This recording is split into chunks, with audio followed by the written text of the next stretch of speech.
Bismillahirrahmanirrahim. Assalamualaikum warahmatullahi wabarakatuh.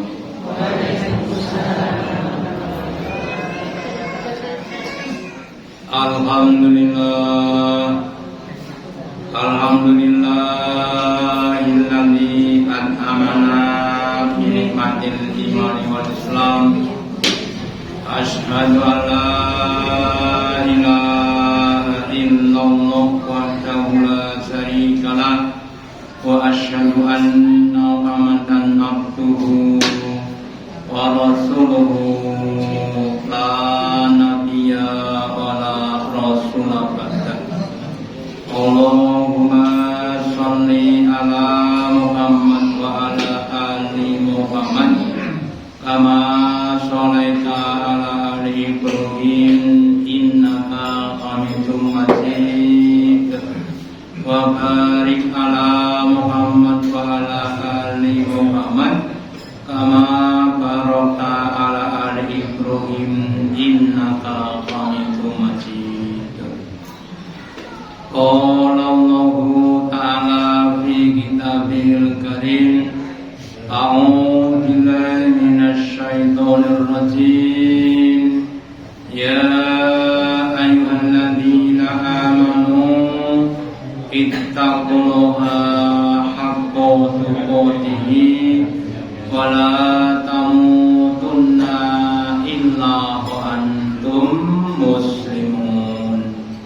Bapak Ibu hadirin yang dirahmati Allah Ta'ala, yang pertama dan utama, marilah kita selalu meningkatkan, menambahi kesyukuran kita, keimanan dan ketakwaan kita kepada Allah Ta'ala dengan menjalankan perintah-perintahnya dan menjauhi larangan-larangannya. Bapak Ibu hadirin yang dirahmati Allah Ta'ala, salah satu sifat dunia adalah fana. Fana itu apa? Fana itu lenyap atau hilang atau bersifat sementara. Sedangkan akhirat itu adalah sifatnya abadi, kholidina fiha abadan. Kalau ibu-ibu yang cerdas, yang pintar untuk memilih antara kuningan dengan emas, meskipun sama-sama berwarna kuning, tentu tahu dan akan memilih pada emas. Kenapa? Karena kuningnya emas, cemerlangnya emas itu adalah abadi. Sementara kuningan itu cemerlangnya cuma sebentar. Dan demikian juga dalam kehidupan kita di dunia, apapun yang kita miliki di dunia, entah itu diri kita, keluarga kita, harta kita, atau apapun yang kita miliki, semuanya bersifat fana atau akan musnah. Sedangkan apa-apa yang kita simpan untuk akhirat, maka itu yang akan selamanya akan kita nikmati besok dalam kehidupan di akhirat. Maka pada kesempatan malam hari ini saya akan menyampaikan judul, yaitu yang sementara dan yang selamanya, dengan harapan kita bisa milah dan milih, memilahkan mana-mana yang sementara dan mana-mana yang selamanya. Kemudian kita memilih yang selamanya, jangan sampai memilih yang sementara, karena kalau kita memilih yang sementara akan kecewa. Kita awali dari firman Allah Ta'ala yang menjelaskan bahwa apapun yang ada di hadapan Allah itu akan kekal, sedangkan apa yang ada di hadapan kita akan musnah.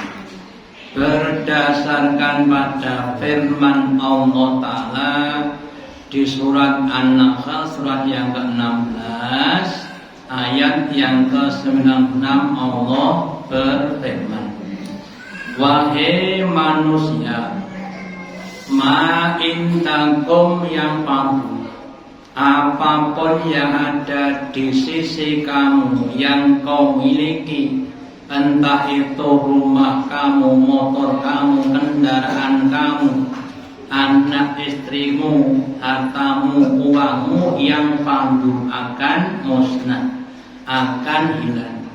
Wa ma indallahi ba, sedangkan apa yang ada di sana adalah bakun, itu artinya langit.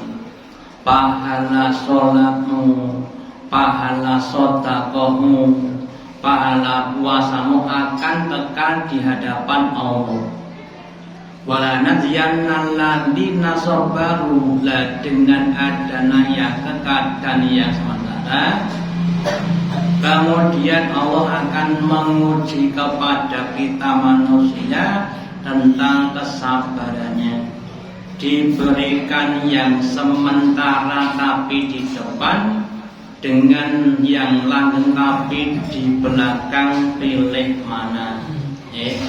Dikasih uang sekarang sama pahala besok jatuh, pilih mana?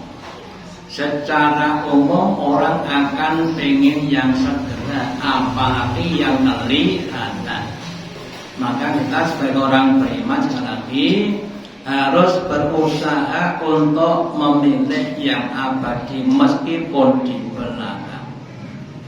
Kemudian Allah biasanya maka yang malu, kalau kita mau sabar menunggu sampai di akhirat, maka Allah akan mengganti dengan kenikmatan-kenikmatan yang lebih baik, lebih banyak, lebih semua dibanding dengan apa yang kita kerjakan. Yang kita kerjakan itu apa toh? Mulai dari sholat, puasa, baca Quran, ngaji atau yang lainnya. Seandainya itu dikasih gaji upah umpamanya boleh, sehari itu umpamanya 10 juta umpamanya, ya, Allah akan gaji dengan yang lebih baik dan lebih banyak, lebih daripada itu semuanya. Cuma masanya di belakang, makanya dibutuhkan yang namanya kesabaran, ya. Maka orang-orang yang beriman itu percaya dengan apa-apa yang dijanjikan Allah meskipun di belakang. Di antara perbedaan antara pegawai tetap dan pegawai tidak tetap, pegawai tetap itu gajiannya per bulan, pegawai tidak tetap biasanya gajiannya per hari atau per pekan, ya. Sehingga kalau dihitung tuh ya lebih cepat yang tidak tetap dan maupun duit rasa ngenteni 1 bulan. Soalnya yang tetap tidak ngenteni 1 bulan tetapi lebih banyak. Makanya kita ini harus berusaha untuk memilih yang lebih tetap, yang lebih langgeng. Itu kenikmatan besok di akhirat, yang berupa kenikmatan surga yang tiada tara. Kemudian yang diinfakkan itu akan kekal dan abadi, sedangkan yang kita konsumsi, mulai dari yang kita makan, kita pakai, kita nikmati, itu akan hilang. Makanan seenak apapun yang kita makan akan jadi apa? Semahal apapun pakaian kita, kalau sudah menjadi namanya gombal. Napa gombal? Gombal yang mukio. Yang namanya gombal itu ya tidak berharga. Atau mungkin HP, televisi yang kita nikmati dengan kita pandang sudah berumur ya akan rusak dan lain sebagainya. Sedangkan yang kita titipkan kepada Allah itu akan selama-lamanya. Ini dikisahkan Bapak Ibu, suatu saat Nabi itu terbakar santan. Nabi menyembelih kambing. Payak semua, maka kemudian Nabi membagi-bagi wewek, memberikan bagian-bagian mahal baiknya jirone di antara tetangga-tetangganya, tetangga yang depan, belakang, kanan dan sebagainya. Kemudian ketika sudah dibagikan, terus Nabi bertanya kepada namanya Aisyah, ya Aisyah, ma baqiya indana, apa yang sudah di antara kami, ide opo, tinggal apa, setelah dibagikan tinggal apanya, ya. Kemudian Aisyah berkata, tidak tersisa kecuali hadam dirok, kecuali samping. Samping itu adalah ini mungkin. Jadi kalau kambing kan dibagi 4, ini 2, kemudian banyak 2. Jadi yang 3/4 sudah dibagikan semua, tinggal 1/4 itu di sampingnya ini, ya. Nah maka kemudian Nabi bersabda, kullaha baqiya ila dirok. Oh semuanya itu masih, yang 3/4 itu masih, kecuali yang 1/4 ini. Kenapa? Karena yang 3/4 itu kita abadikan ke hadapan Allah lewat tetangga kita. Sedangkan yang biro ini itu nanti kalau sudah kita makan mau kemana? Ya. Jadi kalau dari bagi 4, yang 3/4 itu diinfakkan itu justru yang akan abadi, yang akan kita dapatkan di akhirat. Yang 1/4 itu yang akan kita makan, paling-paling ya maksudnya kesabitan. Ini adalah sabda Nabi. Nah kalau menurut pandangan kita, ya yang sisa itu yang 1/4 itu. Kalau kita kasih contoh yang lain, seandainya kita punya uang 1 juta, kita infakkan berapa Pak Bu? Kira-kira berapa? 1 juta infaknya 100.000 atau 1.000? Kita ingat umpamanya 1/40, 25.000. Yang 970 itu akan kita konsumsi untuk kepentingan kebutuhan kita setiap hari. Nah, kita akan habis yang 25 yang kita infakkan itu yang akan tersisa besok di hadapan Allah. Makanya kalau bisa kita harus semakin lama semakin pintar, ya. Pintarnya bagaimana? Pintarnya kita harus menambah porsi untuk yang abadi. Kalau awalnya 2,5%, ya terus ditekan menjadi 5%, terus 10%, ya. Dan nanti lama-lama habis, enggak akan habis. Contoh, ketika kita dikasih harta atau uang 1 juta, kita infakkan umpamanya 2,5, yaitu 25.000. Terus Allah akan kasihkan pada kita 2 juta, kita infakkan 5%, yaitu 10.000. Maka itu akan lebih banyak diinfakkan dan lebih banyak kita konsumsi. Terus dunia juga kita tinggalkan sampai 30% pun Allah akan menambah dengan yang lebih banyak, ya. Sehingga kalau kita semakin banyak mensedekahkan, semakin banyak yang kita tanam, semakin banyak yang kita panen. Tetapi kalau kita tidak bersedekah, nggak menang, ya kapan panennya? Ya. Terus ibaratnya tadi ada suatu tanaman, kalau jangan kita tanam, ya harus kita rawat, jangan sampai ada penyakit yang merusaknya. Sudah diinfakkan, mari kita rawat dari penyakit-penyakit yang dapat merusak infak kita. Apa contohnya? Mulai dari riya, sum'ah, kemudian mengungkit-ungkit pemberian, itu termasuk yang dapat merusak pada infak kita. Makanya monggo kita berusaha punya niatan, porsi kita untuk sedekah, untuk itu harus kita tingkatkan supaya besok di akhirat kita akan mendapatkan panenan yang lebih banyak dan lebih baik. Kemudian balasan Allah kepada orang-orang yang berinfak. Dalam hadis qudsi Allah berfirman, wahai anak Adam, ya ibn Adam, anfik, infaklah kamu. Umpik alaika, aku Allah akan menginfaki kamu. Dan janjinya Allah itu ditepati. Innallaha la yukhliful mi'ad. Sesungguhnya Allah itu tidak akan menyalahi janjinya. Kalau Allah berjanji untuk mengganti apa yang kita infakkan, insya Allah akan diganti dengan baik dan benar. Nah, terus bagaimana cara mengganti infak kita? Apakah langsung nih infak 10.000 langsung tepok 100.000? Kalau begitu nanti nggak ada orang kerja. 10.000 plok 100.000.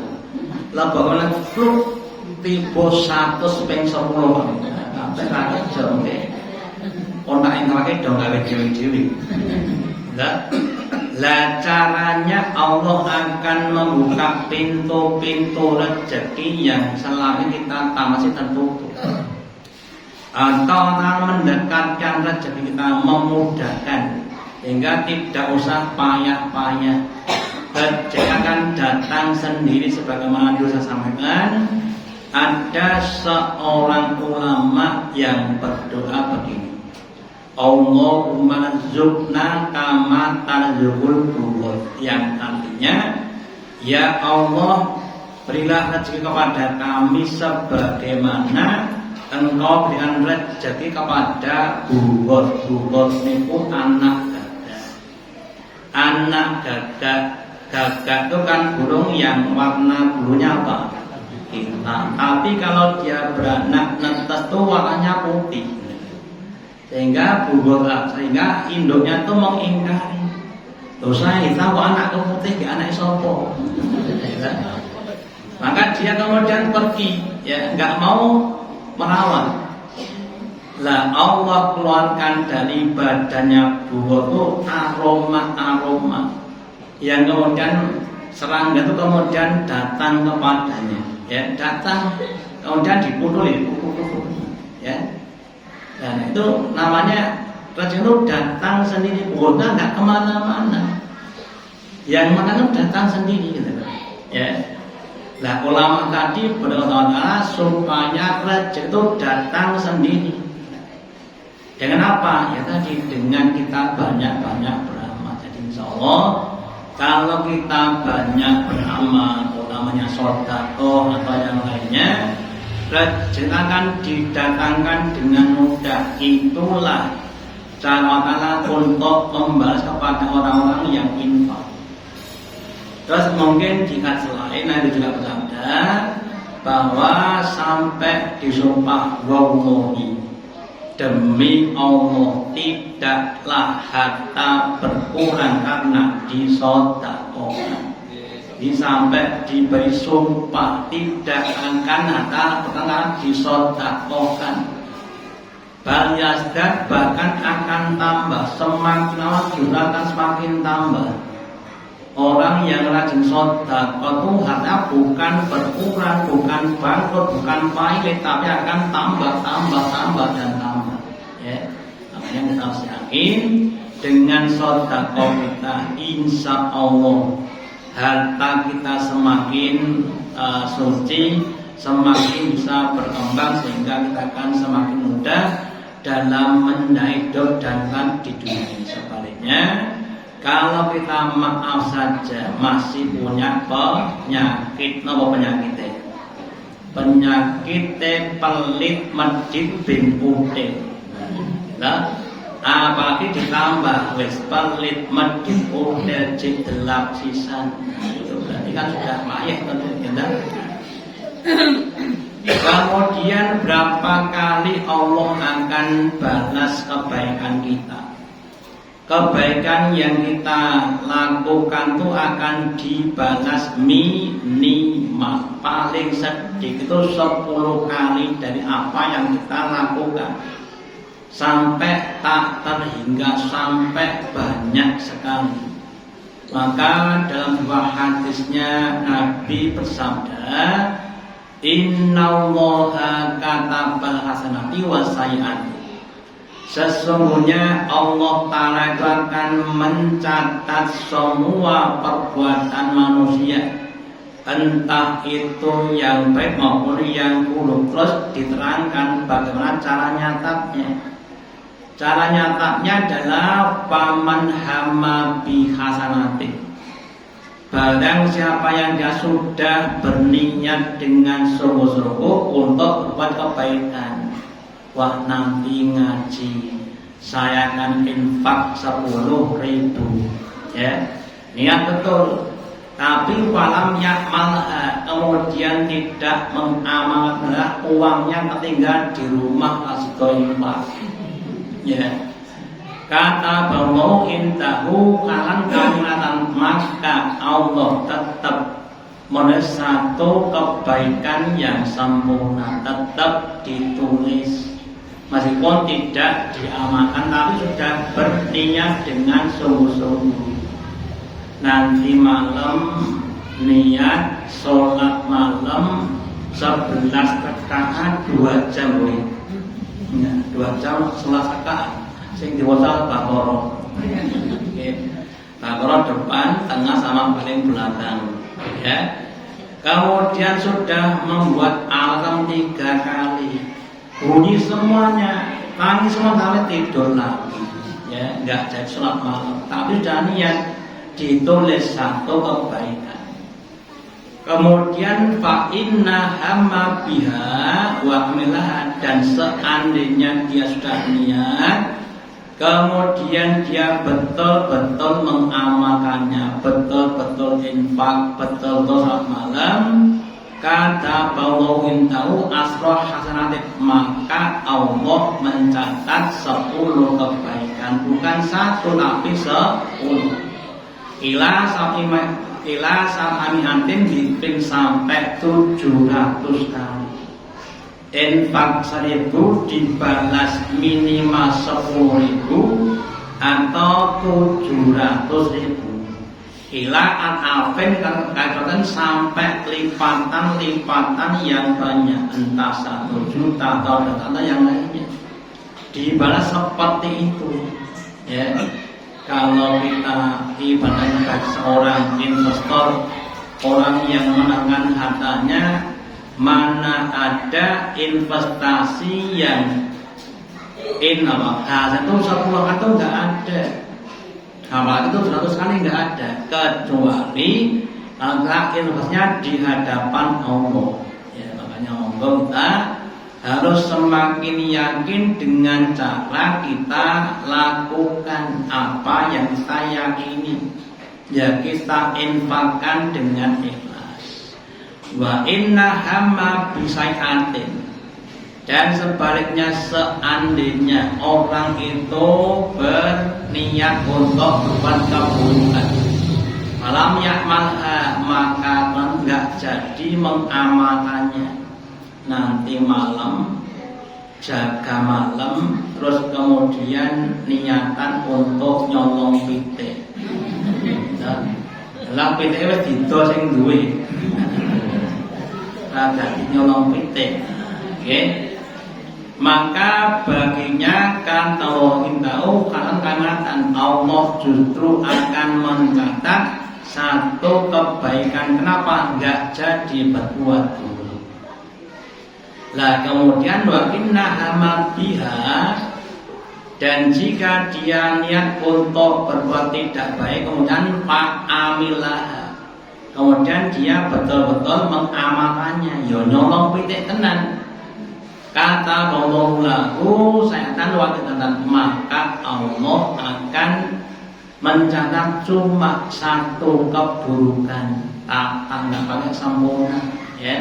Jadi kalau keburukan itu cuma 1 kali, tidak 10 kali, sehingga seharusnya kita orang itu harusnya banyak kebaikannya dibanding keburukannya. Cuma yang jadi masalah berikutnya, untuk bisa diterima menjadi kebaikan itu harus diniati dengan ikhlas. Sedangkan keburukan nggak pakai ikhlas, masa nyolong ikhlas nggak ada. Nyolong kebaikan-kebaikan yang sudah kita lakukan itu kita niati dengan seikhlas-ikhlasnya. Lillahi ta'ala, hanya mencari balasan dan keridhaan Allah. Bahkan kalau perlu ketika hati kita belum kuat, kebaikan itu kita rahasiakan. Sebagaimana ulama-ulama dulu juga begitu. Ulama-ulama dulu banyak yang menyimpan rahasia amal kebaikan. Contohnya ada cucu Nabi Cina namanya Ali bin Husain bin Ali bin Abi Thalib. Ya. Setiap malam tuh dia tuh membawa beras atau kalau besaran adalah gandum, dibagi pada orang fakir miskin, nggak ada yang tahu. Taunya kapan? Taunya ketika dia meninggal. Loh, orang soleh kok tahu di pundaknya tuh gosong. Loh, kok bisa gosong tuh kenapa? Orang tahu kerja keras kok pundaknya gosong.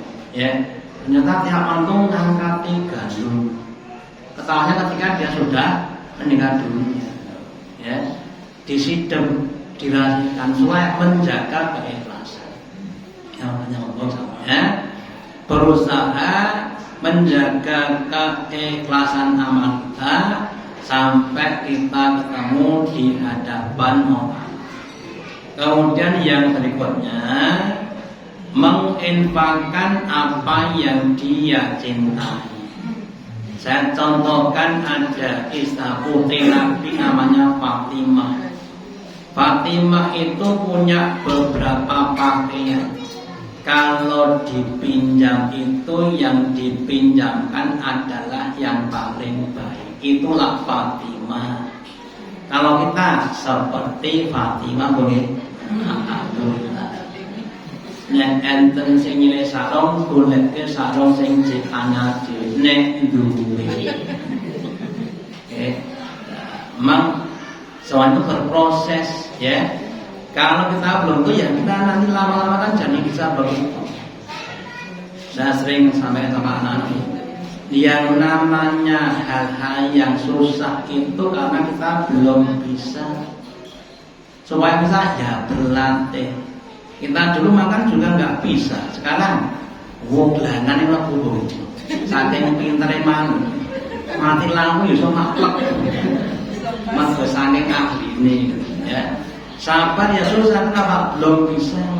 Udah bisa mudah. Nah, terus kemudian di surat Al-Imran, surat yang kedua, surat yang ketiga, ayat yang ke-92, Allah berfirman, wahai orang beriman, lan talbiro, kamu tidak akan bisa mencapai kebaikan yang sempurna. Kamu nggak bisa mencapai pada keimanan ketakwaan yang sempurna hatta tomo mimma tohibun, sampai kamu itu mau bisa menginfakkan apa yang kamu suka, kamu cinta.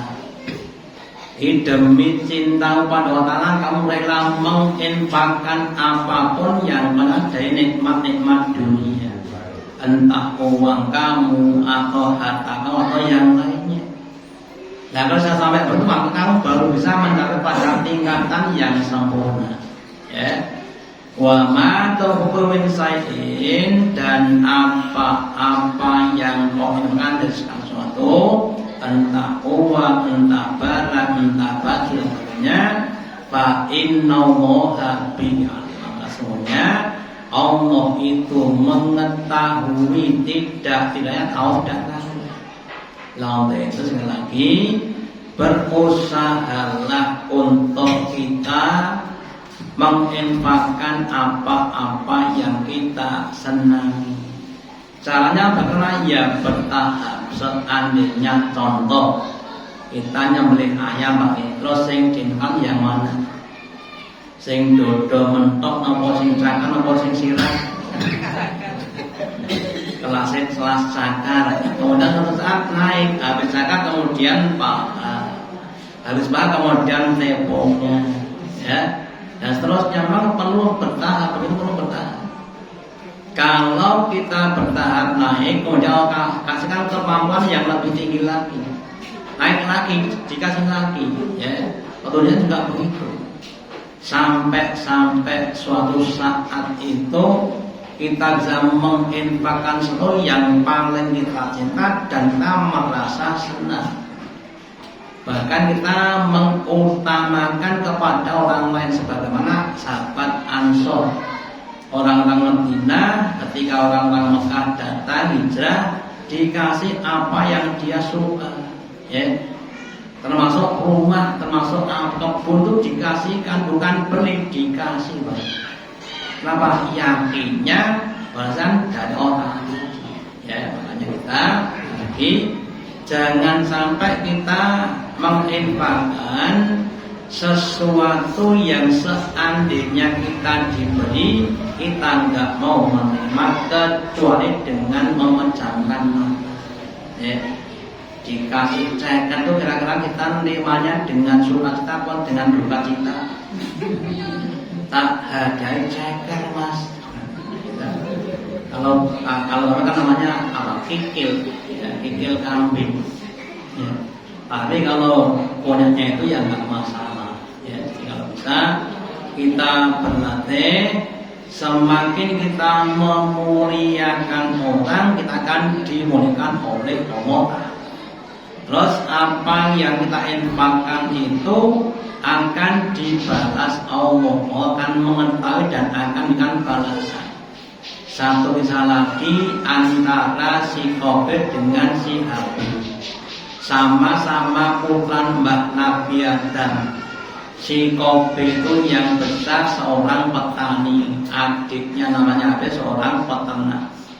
Ketika keduanya diperintah Allah untuk berinfak, maka si Qabil yang peternak tadi yang diinfakkan adalah sayuran dan buah yang busuk-busuk, ya.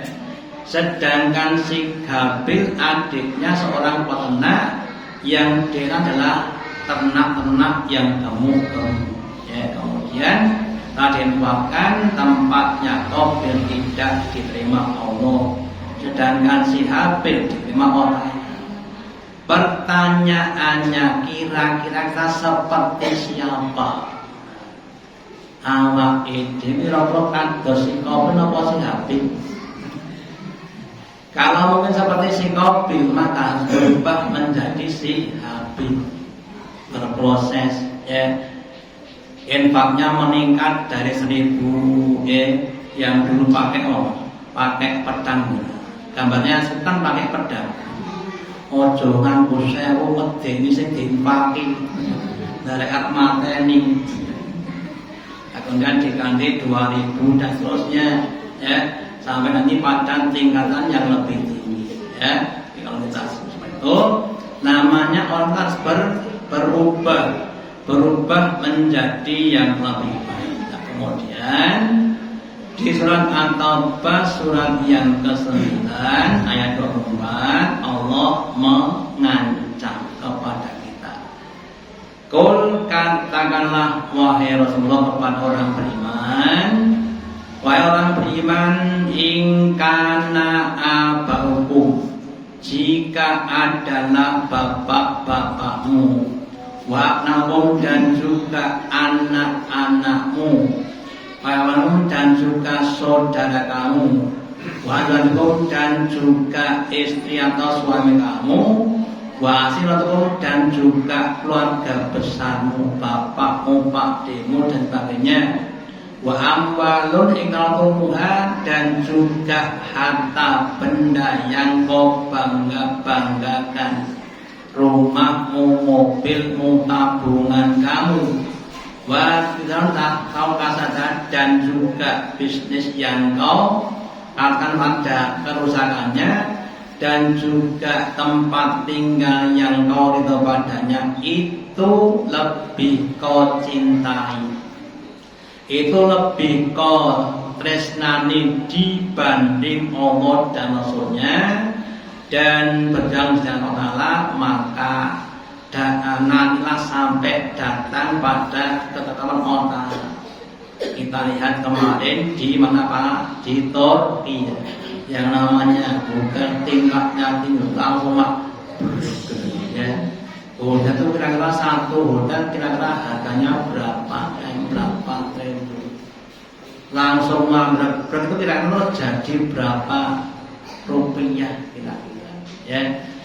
Dalamnya juga ada mobil-mobil dan sebagainya, semuanya berarti tidak cuma satu, banyak produk, ya. Yang mati ada mengatakan 6.000, ada yang mengatakan 12.000, namanya hotel isinya banyak orang, ya. Itu kalau sudah begitu kelihatan terjadi apa, ya. Makanya kalau sudah datang lautan itu kemudian seorang nggak akan manfaat, ya. Atau yang belum lama di daerah mana, Garut, kalau misalnya Garut juga itu ada banjir bandang yang namanya hotel itu kemudian juga kalau semuanya. Dan dalam itu kemudian akan jadi apa, ya. Makanya mari kita Bapak Ibu, harta kita itu harus kita gunakan juga untuk kepentingan akhirat kita. Dengan cara kita infakkan, sedekahkan, zakatkan, ya, wakafkan, ya, supaya kita punya simpanan besok di akhirat. Jangan hanya untuk di dunia saja, tapi lebih tepat hanya untuk akhirat besok sana, ya. Termasuk juga tadi niatnya dengan niatan yang ikhlas. Terus kita dan saya sampaikan, semakin tinggi sana semakin bertambah pula tingkat keimanan kita, yakin kita, ya. Kalau saya ibaratkan yang namanya pengusaha, contohnya pengusaha bakso, Bang. Kalau kita baru buka hanya yang mungkin modalnya dikit, hasilnya ya sedikit. Kemudian kalau bertambah besar, ya modalnya besar, hasilnya ya lebih besar. Dan yang lainnya seterusnya, ya. Jadi dengan juga kita infak juga begitu. Kalau infak kita 1.000, ya maaf saja Pak. Pari basano mancing, yo mancingin nang kali nganggo cacing. Ento yo paling wajar mau cempilek. Masa mau dapat ikan tuna ya enggak, ya. Jadi kalau kita mancingnya pakai kapal, ya pakai seperti apa tuh ikan tuna, itu nanti juga hasilnya juga besar, gitu loh. Oke. Kemudian harus bertingkat, jangan sampai terus stagnan. Istiqomah yang pakai saya udah, istiqomah yang pakai saya udah. Nah ini kalau bisa meningkat, ya.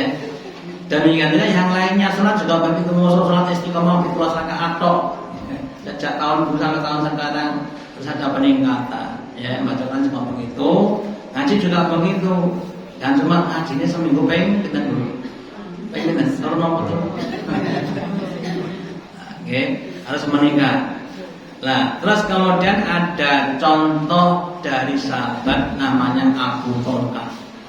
Kisah Abu Tolkah, seorang dermawan atau seorang hartawan yang ada di Madinah. Dia mempunyai satu kebun yang ada di depan masjid, namanya kebun Bayrullah, ya, yang di dalamnya banyak pohon-pohon kurma dan juga ada sumurnya yang airnya sangat segar. Kemudian suatu saat ketika turun ayat tadi lantan birohakatuh kumanumimatokibun, kamu tidak akan mampu mencapai pada tingkatan iman yang sempurna sampai kamu menginfakkan apa yang kau cinta. Terus Abu Bakar datang kepada Nabi, wahai Nabi, aku infakkan kebunku semuanya, karena ini yang paling aku suka. Terus istrinya yang di dalam kebun dipanggil, Bu, gendang metu, kenapa ini sudah aku infakkan kepada Allah dan Rasulnya. Kemudian dia keluar, ya. Kemudian apa? Diterima dan Rasul yang paling disuka.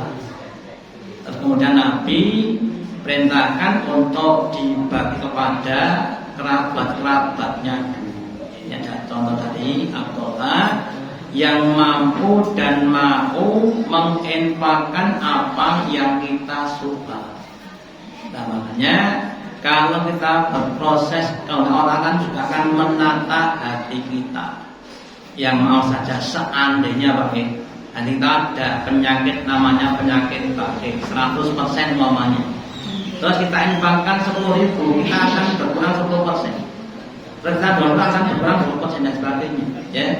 Sehingga kemudian hati akan jadi hati yang dermawan, hati yang longgar, hati yang mau untuk memberi bukan hanya untuk meminta. Ya. Tapi kalau nggak pernah dicoba, ya tetap seperti itu. Ya. Bahkan mau saja kadang-kadang sudah memberi dikit, cek ngonde-ngonde, ya. Yang kadang jadi penyakit kita. Makanya untuk kita semuanya, termasuk saya, berusaha untuk menyisihkan minimal 2,5% dari apa yang kita dapatkan. Entah kita sebagai apapun, sebagai pedagang atau sebagai maaf saja guru atau yang lainnya. Kalau kita sisihkan 2,5% itu sedikit sekali. Supaya nanti kita bisa ditopang Allah. Ya. Kalau kita gunakan semuanya, ya, itu tidak akan berlama-lama. Nah, semoga Allah Ta'ala lembutkan hati kita, bukakan hati kita untuk mau berinfak. Kemudian Allah Ta'ala berikan rezeki kita yang lebih lancar, lebih barokah sampai akhir hayat. Amin. Allahumma taqabbal minna innaka antas samiul alim wa tub alaina innaka antat tawwabin. Kita akhiri dengan doa majelis subhanallah wa bihamdika asyhadu an la ilaha illa anta astaghfiruka. Wassalamualaikum warahmatullahi wabarakatuh.